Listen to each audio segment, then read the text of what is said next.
So, okay, let's start. We started to look at phosphine ligands in the last class, and I told you that the major difference between a phosphine ligand and an amine ligand is that while the amine ligand has the 3A1 orbital as the lowest unoccupied molecular orbital, the phosphine ligand has the 2E orbitals as the lowest unoccupied molecular orbitals. And because of that, the phosphine ligand cannot only act as a sigma donor, it can also act as a pi acceptor, because these empty 2E orbitals have an energy low enough so that they can accept electrons from a metal. So now one can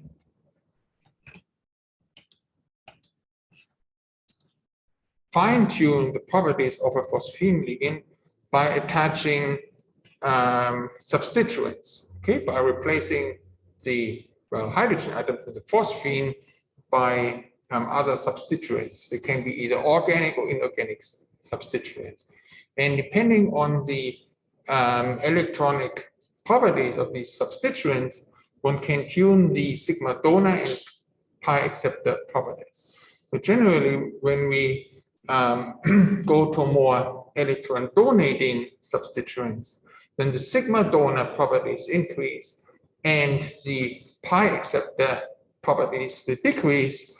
If we attach more electron withdrawing substituents, then that leads to the increase of the pi acceptor properties and to a decrease of the pi donor properties. And that can all be explained by the respective shift of the energies of the HOMOs and the LUMOs respectively. So here are three examples that shall illustrate that. So for the pH3, the HOMO has an energy of minus 10.3 electron volts, and the LUMOs have an energy of 4.6 electron volts. So now, if we attach a more electron donating substituent and replace the hydridoligands by methyl ligands, then the energy of the HOMO is increased. So it goes up from minus 10.3 to minus 8.8. And the energy of the LUMO is then also increased. It goes up from 4.6 to 5.5. Okay, so now the HOMO is full, so the HOMO electrons have now a higher energy. For that reason, they're getting more easily sigma donated. So the LUMO energies are also going up, but the LUMOs are of course empty, and because the LUMOs have now a higher energy, they don't accept the electrons so easily.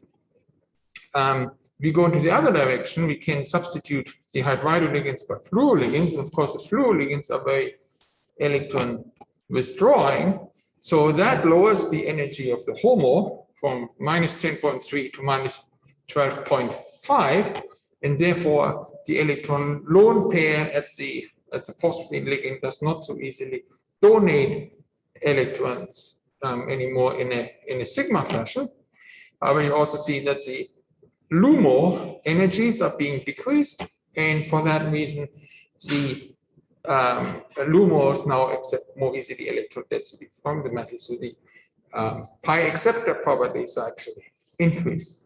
So the energies are not the only factor that influence the pi acceptor property, it's also the orbital overlap.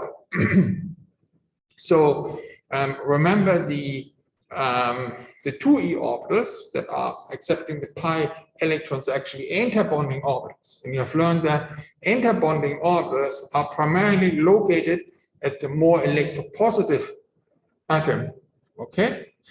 And the more the electronegative, the greater the electronegative difference, the greater the localization. Okay? So for that reason, when we substitute here the hydrido groups by fluoro groups, not only is the LUMO energy being lowered, the LUMOs are also now located more at the phosphorus atom. Okay, and the phosphorus atom is of course the reactive atom that makes the binding with the metal, and for that reason the orbital overlap between the LUMO and the metal is improved, which is another factor that increases the strength of the pi acceptor interactions. Okay, so the pi acceptor interactions can even be very strong. So in the case of the PF3, they are very strong. We have learned from the carbonyl chemistry that the pi acceptor interactions of the carbonyl ligand is responsible for the stabilization of the metals in low oxidation states. Okay, and for that reason, PF3 can also stabilize metals in low oxidation states, and in some cases even more so than the carbonyl ligand. So for instance, we have learned that palladium and platinum do not make stable carbonyls with CO, but PF3 can actually make stable complexes with palladium 0, and platinum 0 can stabilize the metals in a complex in the oxidation state 0, which is a fairly low oxidation number. Okay, so now the last ligand that I want to discuss is the dihydrogen ligand. The dihydrogen molecule is a very simple molecule. Nonetheless, it can act as a ligand. It can basically act in two ways. So a dihydrogen molecule can bind side-on to a transition metal, but as it does so, it can also dissociate and make two individual metal hydrogen bonds, and then its binding is a hydrido ligand. And in which way it behaves depends on the electronic properties of the metal, but also to which other ligands the metal is being attached. All right, so let us go through this in more detail step by step. So here we have a dihydrogen molecule, and the dihydrogen molecule has a bonding molecular orbital and an interbonding molecular orbital. So now the bonding molecular orbital can be used in order to bind side-on to the metal, whereby electron density from the bonding molecular orbital is being donated into an empty transition metal. In the orbital overlap occurs a sigma fashion. Now, in addition, we have the interbonding sigma star orbitals available at the hydrogen. Okay, and there's of course a node in between the two lobes. Okay, now because of that, and the fact that two lobes here have opposite algebraic sign, there can be pi orbital overlap between the sigma star orbital of the dihydrogen and a metal d orbital, and this is illustrated here. So now both processes weaken the hydrogen-hydrogen bond. Okay, this process weakens the hydrogen-hydrogen bond because electron density is withdrawn from the hydrogen-hydrogen bond to make a hydrogen-metal interaction. And here, the hydrogen-hydrogen bond is being weakened because we feel electron density from a metal d orbital into interbonding, into the interbonding sigma star orbital. And that, of course, also weakens the bond order between the two hydrogens. All right. So that leads then, of course, also to an increase of the hydrogen-hydrogen bond distance and lowers the bond order, and that now can happen to the extent that the hydrogen-hydrogen bond is eventually cleaved and we form a hydride complex with two individual metal hydrogen bond. So now, which factors are contributing to the stabilization of the dihydrogen complex? Okay, so high oxidation numbers and other pi-accepting ligands like CO stabilize a dihydrogen complex over a dihydride complex. Why is that so? Because if the oxidation number of the metal is high, then the tendency of the metal to donate electrons into the sigma star orbitals of the hydrogen is not very high. Okay, if the metal has a low oxidation state and has a lot of d electrons available, then that tendency increases, and because of that, those metals tend to cleave the hydrogen-hydrogen bond a lot more easily. Okay. Also, other pi-accepting ligands stabilize the hydrogen complex because they can accept the electron density from the metal. So not so much electron density from the metal can be used to be donated into the sigma star orbital. Thereby, we get the hydrogen-hydrogen bond. Okay, so here are two examples that illustrate this. So these are two molybdenum complexes. So this one here exists as a dihydride, and this one exists here as a dihydrogen complex. You see the difference between those is that this one has additional carbonyl ligands in addition to the phosphine ligands.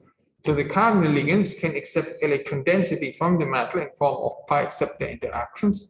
So for that reason, the hydrogen-hydrogen bond is being stabilized, and this complex exists as a dihydrogen complex, whereas here the pi-accepting carbonyl ligands are missing, which leads then to stronger pi-acceptor interactions between the molybdenum and the dihydrogen, which eventually leads to the cleavage of the hydrogen-hydrogen bond.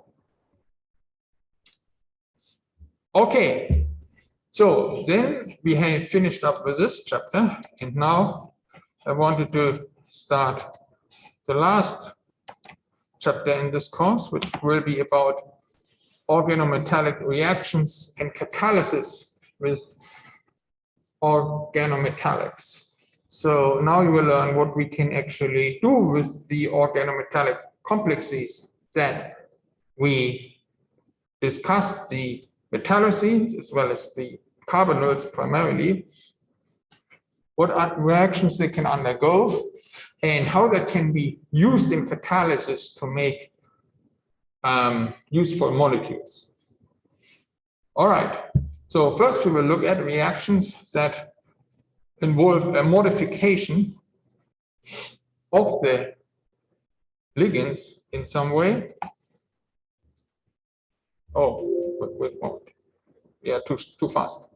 So before that, we will look at reactions with a gain of or loss of ligands. Okay, but the ligands do not undergo a modification. Okay, so that will be the ligand substitution reaction, and the ligand substitution reaction we have already discussed in the previous chapter in more detail. But in addition to that, we will discuss the oxidative addition and the reductive elimination and what is called the nucelophilic displacement. So these, the latter three, they can involve a change in coordination number. The ligand substitution, as per definition, does not allow a change of the coordination number. All right, so now in addition to that, we will also look at reactions that involve the modification of a ligand. Particularly, we consider what is called a migratory insertion, as well as a beta-hydride elimination. So let us start with the oxidative addition. So there's a chat. I'm not sure if you saw it. Sorry? There's a message in the chat. I'm not sure if you saw it. There's a message in the chat. Oh, I'm sorry. It's a message in the chat. Yeah. The acoustics here, for some reason, is in this room is not very favorable. Yeah, that's right. So basically, I omit now. You noticed this correctly. So I omit now a very brief chapter, which is about metal-metal bonds, and I'm omitting this because we are basically short of one lecture. That's because we had to reschedule the first exam. So I therefore omit this, and thank you that you noticed this. And this small chapter about metal-metal multiple bonds will then also not be on the exam. So therefore I did do some jump into the very last chapter, which I consider more relevant. If we did chapter 11 about the metal-metal bonds in addition, I couldn't really finish up this one in time, so I decided to not talk about the metal-metal bonds. All right. So now let us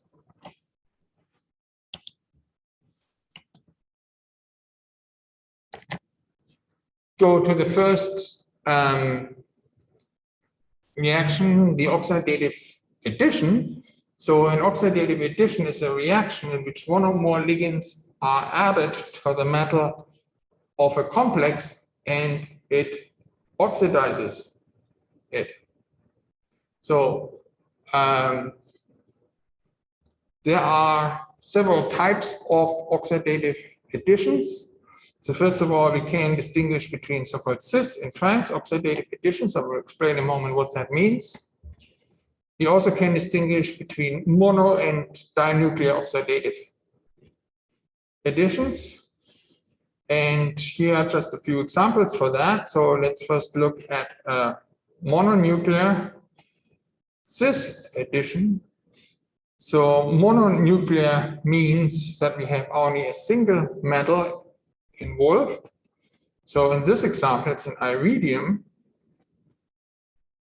metal, which in this case is bonded to two triphenylphosphine ligands, a CO ligand and a chloro ligand. And this complex can undergo an oxidative addition using hydrogen as a reagent. So you probably think hydrogen is typically associated with a reduction that you may know from organic chemistry. And basically, it's in a reduction because conventionally hydrogen is in the oxidation state +1. But because we consider a metal ligand bond as a dative bond, we consider the hydrogen to be in the oxidation state of -1. Okay, and if you go from 0, like in hydrogen, to -1, then that means that the hydrogen is actually being reduced, and that means that the dihydrogen molecule oxidizes something else, and it oxidizes the iridium in this case. So we add the dihydrogen molecule to the iridium. That leads to a change in the coordination number from 4 to 6, and we do this in a cis fashion. You see that in this octahedral complex, the two hydridoligands are in adjacent position. Therefore, we call this a cis addition. Okay, so here we have the coordination number 4, and here we have the coordination number of 6. Here we have iridium in the oxidation number of 1, and here we have it in the oxidation number of 3. Again, we could use our electron counting skills in order to verify the oxidation numbers. So over here, you can see that where the two phosphine ligands are considered neutral ligands, but the chloro ligand becomes an anionic ligand if we cleave the metal ligand bond heterolectively. So for that reason, iridium has to be in the oxidation state +1 because the complex is overall neutral. Whereas over here, we have the two hydridoligands, which are considered anionic ligands, in addition to the chloro ligand. So we have 3 negative charges at the ligands, therefore the iridium must have a 3+ charge. Formally in the oxidation state is +1. Okay, here is another example. This example is a mononuclear trans addition. So we start out with the same complex, but we add methyl bromide. And this methyl bromide happens to add in a trans fashion, so that the relatively bulky methyl groups and the bromo groups are in opposite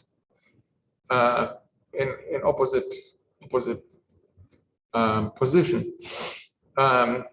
That again occurs under the cleavage of a bond within the reactant. So in this case, we cleave a hydrogen. Bromine bond, again, we increase the oxidation number from 4 to 6. We go from a square planar complex to an octahedral complex. We also again change the oxidation number from 1 to 3. We could again verify that now the iridium is in the oxidation state +3 by counting the charge at the ligands. So the CO ligand is neutral, the phosphine ligands are neutral, the chloro ligand is anionic. If you cleave the iridium carbon bond heterolaptically, the CH3 unit becomes a 3H minus, and the bromo ligand becomes a Br minus. So therefore, the iridium would be in the oxidation number 3 again. Okay, so last example is an example of a dinuclear addition. So a dinuclear addition we always have when we have two metals in work that are bonded together by a metal-metal bond. So an example of this reaction here. So here we have the dicobalt octacarbonyl that you know from the previous chapter about carbonyls, and has a cobalt bond, and now we can add the hydrogen here to the two cobalts under the cleavage of the cobalt bond, making this carbonyl hydride, which we have also encountered previously when we discussed the carbonyl hydrides. And that is also an oxidation, because here in this molecule, the cobalt is in the oxidation number 0, okay? While here over there, it's in the oxidation -1, and the oxidation state +1. That is because our hydridoligand is counted as an anionic ligand, and then the cobalt needs to have a 1+ charge. So in this case, we do not change the coordination number. So in both cases, the coordination number is 5, but again, we oxidize from cobalt 0 in this case to cobalt 1.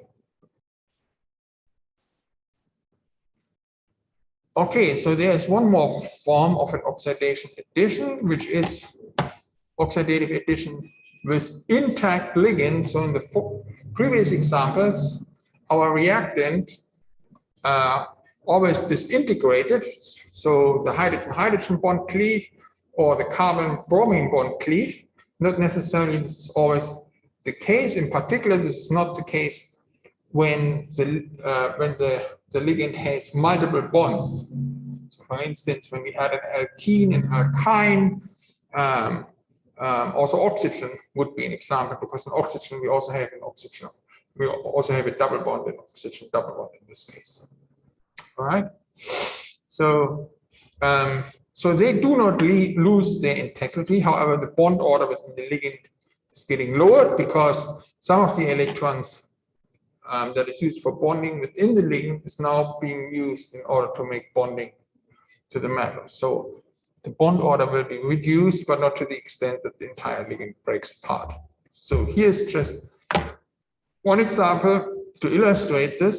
So here we have a tris triphenyl phosphine platinum.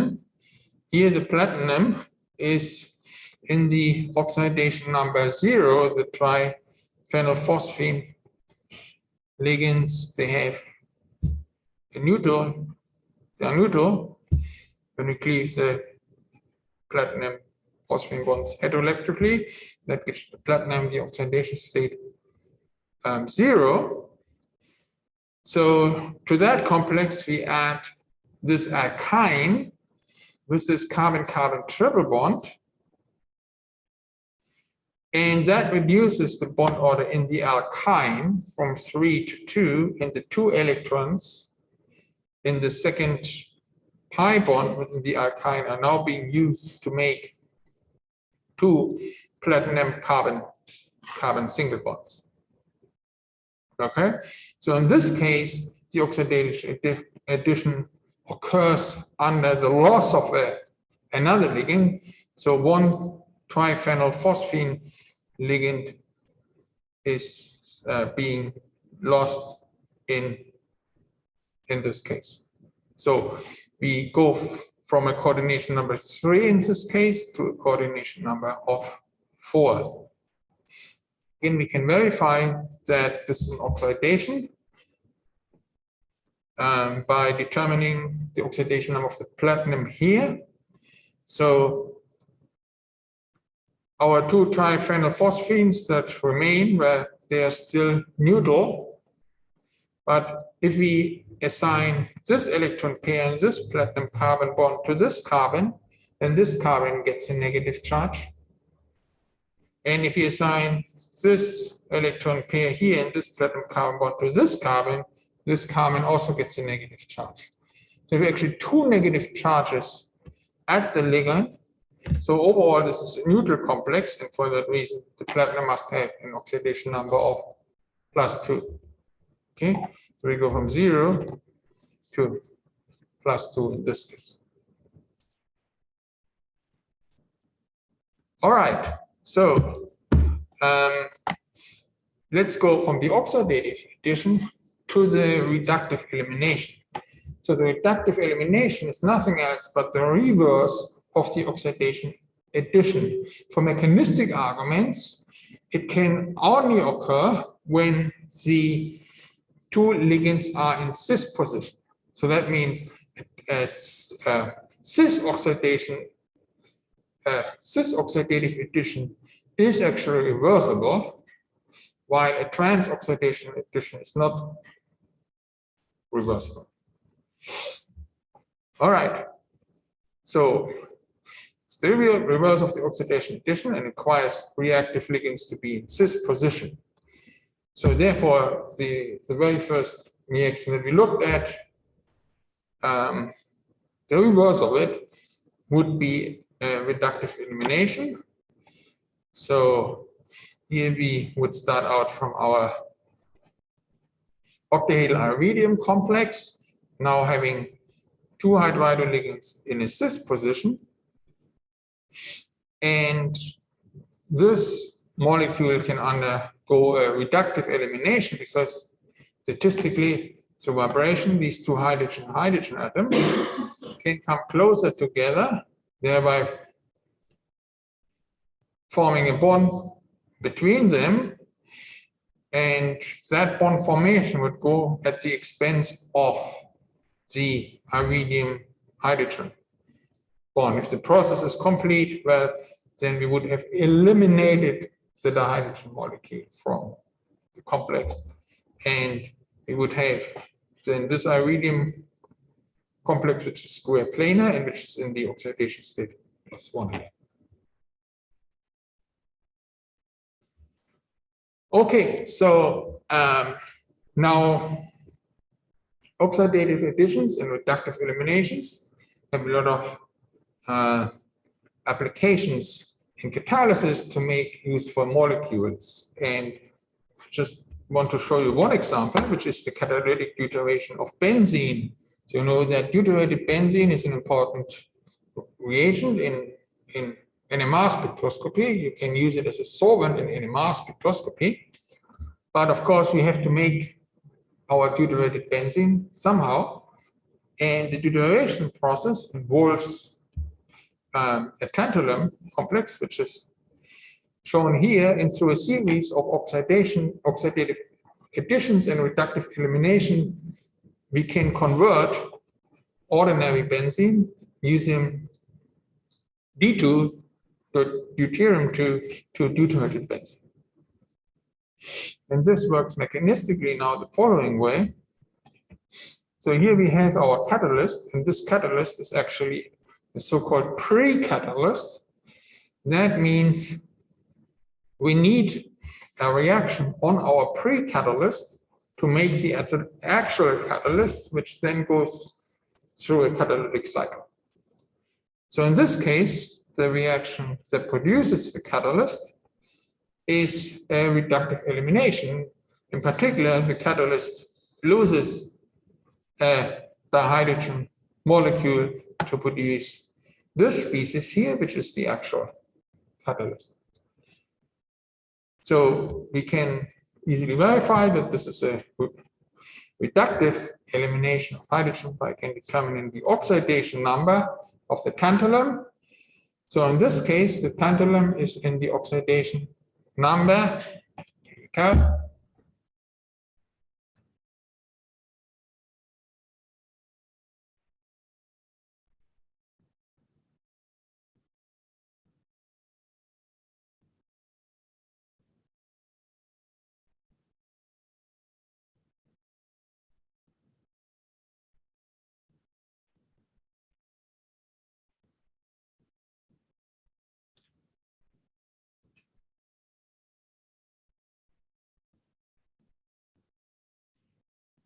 Virtual students,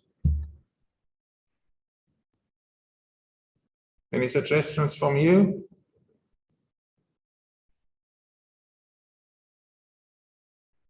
Yeah, there is an answer in the chat. It's +5. Yeah, that's correct.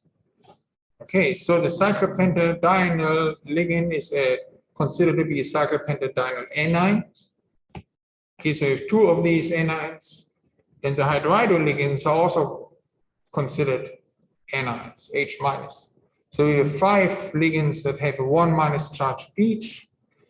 Our complex is neutral, so therefore the tantalum must have the oxidation number +5.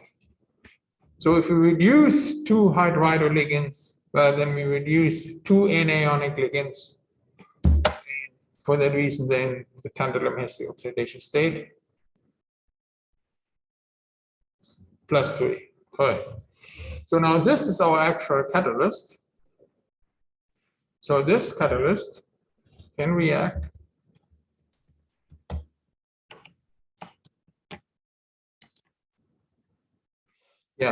by the way, of course, the reverse reaction would then be a reductive elimination. So there's actually chemical equilibrium between this species here and that species here, the pre-catalyst and the catalyst. Okay, now, so this is an oxidative addition.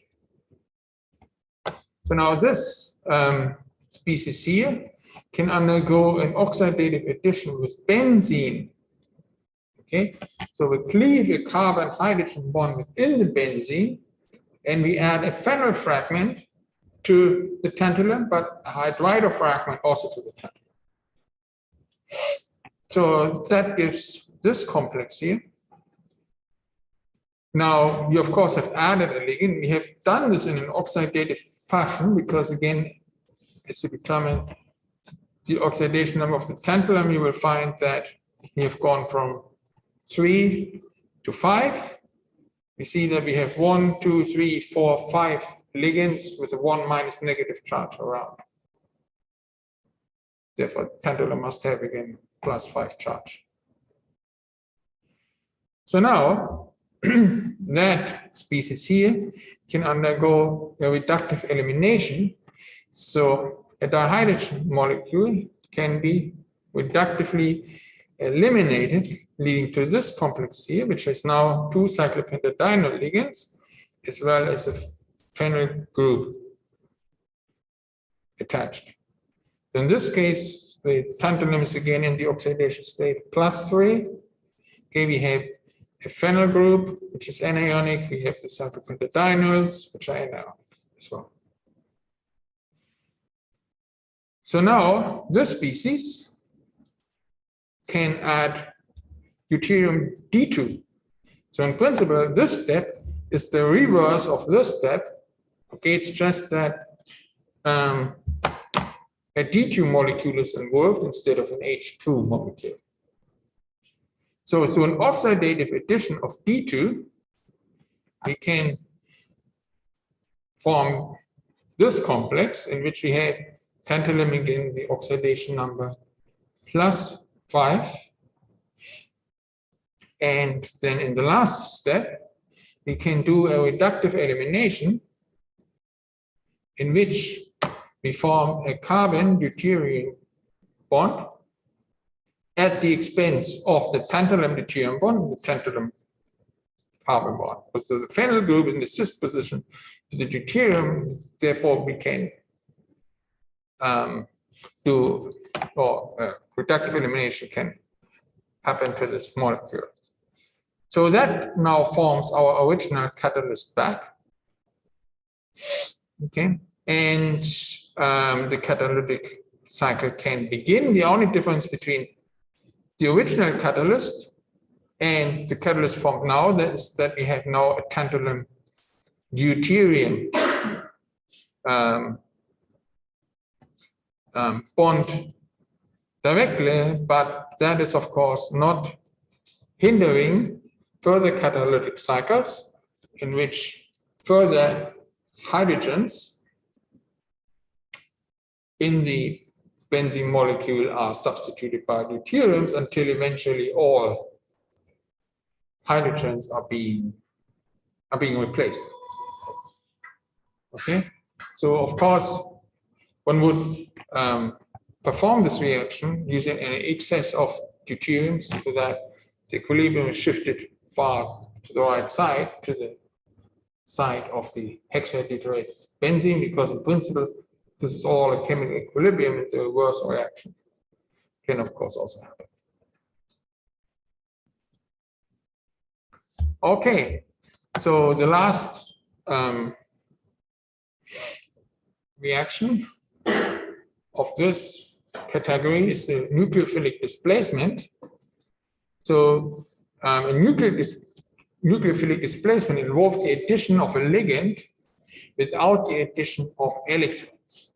So that can typically happen when your complex is an anion and your co-reactant is an electrophile. Okay. So an example for that is the iron tetracarbonylate 2-. So molecule also has a special name. It's called Coleman's reagent because it is frequently used for the particular name. So we can now react this anion, yeah, with an electrophile, for example, an alkyl halide. So now formally we add an R+ fragment to the iron.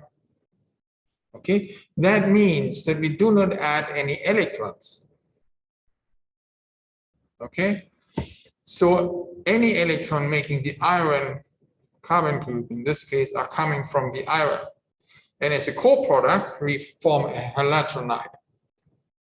So formally Rx dissociates in R+ and X-, and then R+ reacts with Coleman's reagent to make this species here. So now in this species, due to reverse of polarity of the bond, the R group is now a nucleophile. Okay, so it's the same principle as you know it from the Grignard reagent. You turn an electrophile into a nucleophile. So now this species here can undergo all kinds of follow-up reaction depending on with which co-reactant you reacted with.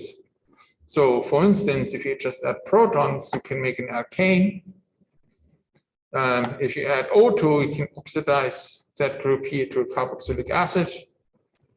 In the presence of another alkyl halide in O2, you can make a ketone. In the presence of CO, you can insert actually a carbonyl group in between the group R and the iron, and that reagent then can be, for instance, reacted again with acid to make aldehyde, and that cleaves then the carbon-iron bond. So this species can also, the last reaction, I forgot this, is the reaction with halogens to make acyl chloride. So this species here can also be formed differently. So not only an alkyl halide can be used as an electrophile, also an acyl chloride can be used as an electrophile, and then you can form species like this directly from the acyl chloride and the Coleman's reagent. So these nucleophilic displacement reactions are very useful in organic synthesis. All right. So now let's go to the second class of reactions, which involves change in the ligand. So the first one is called the migratory insertion. So an insertion reaction, a migratory insertion reaction, typically involves the coupling of a neutral unsaturated ligand, can be noted X, and an anionic ligand Y in cis position relative to the unsaturated ligand to form another anionic ligand attached to the same metal. Okay, so we have a neutral ligand, which is typically unsaturated, and an anionic ligand, which is in cis position relative to the neutral ligand. And then the neutral ligand can insert in between the metal and the anionic ligand, and that forms then a new anionic ligand. So that step happens, of course, under the decrease of the coordination number of the metal. For that reason, we create here a vacancy. Okay, so the migrating neutral ligand actually creates then a vacancy at the metal. So that vacancy is well, reactive, of course, and for that reason, also the reverse reaction can happen, and which is then called de-insertion. So in order to drive the chemical equilibrium to the right side, you actually need a co-reactant that then occupies the vacancy in order to suppress the reverse reaction, drive the chemical equilibrium to the right side. So now, what are examples? So X can be, typically X would be, for instance, a carbonyl ligand, an olefin or an alkyne, also a Cr2 and O2 is CO2 or a nitrile.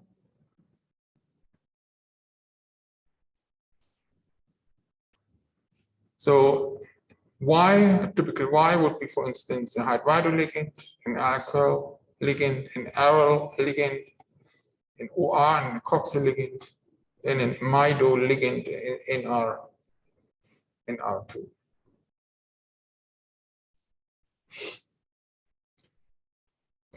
Okay, so here are a few examples of common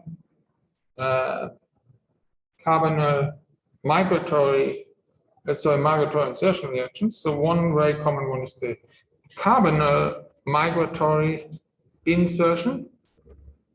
So in this case, our unsaturated neutral ligand is a carbonyl ligand, and this carbonyl ligand can insert, for instance, into a metal carbon bond of an alkyl group, for instance, a methyl group. So in this case, the methyl group would be our anionic ligand. Okay, we consider again the metal carbon bond dative bond. and the carbonyl unit now could insert into the metal carbon bond, and that would produce you acyl group. Okay, and then in order to suppress the reverse reaction, you could add a new ligand to occupy the vacant site. So that could be, for instance, another carbon monoxide molecule.